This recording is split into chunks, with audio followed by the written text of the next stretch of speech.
അങ്ങനെ ഞാൻ ഡ്യൂട്ടി എല്ലാം കഴിഞ്ഞ് ഇറങ്ങിയപ്പോഴത്തേക്ക് രജിതയ്ക്ക് ചായ കുടിക്കണമെന്ന് പറഞ്ഞു. അങ്ങനെ ഞങ്ങൾ അവിടുത്തെ കടയിൽ കയറി ചായയൊക്കെ കുടിച്ച് ഇറങ്ങിയപ്പോഴത്തേക്കാണ് അവൾ പറഞ്ഞത് ഈ മരത്തിലെ നാരങ്ങ അടിപൊളിയാണ് നാരങ്ങ വെള്ളം കുടിക്കാനെന്ന്. അങ്ങനെ അവൾ പറഞ്ഞതല്ലേന്ന് വെച്ച് ഞാൻ ആ ചാടി കയറിയ നാരങ്ങയൊക്കെ എടുത്ത് വന്ന് വീട്ടിൽ വന്നപ്പോഴത്തേക്ക് അവൾ എനിക്ക് നാരങ്ങ കലക്കി തന്നു.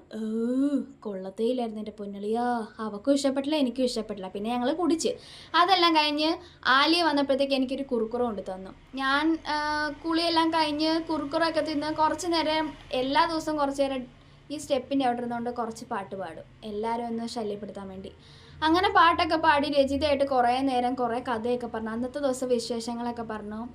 ആലി അങ്ങനെ കുളിച്ചിട്ടൊക്കെ വന്നപ്പോഴത്തേക്കാണ് രജിത പറഞ്ഞത് നമുക്ക് പിസ്സ ഓർഡർ ചെയ്യാമെന്ന്. അങ്ങനെ പിസ്സ വാങ്ങിക്കാൻ പോകുന്നതാണ് രജിത ഈ കാണുന്നത്. അങ്ങനെ ഞങ്ങൾ പിസ്സ എല്ലാം വാങ്ങിച്ച് രജിത എനിക്ക് കിട്ടിത്തരുന്ന കണ്ടാ.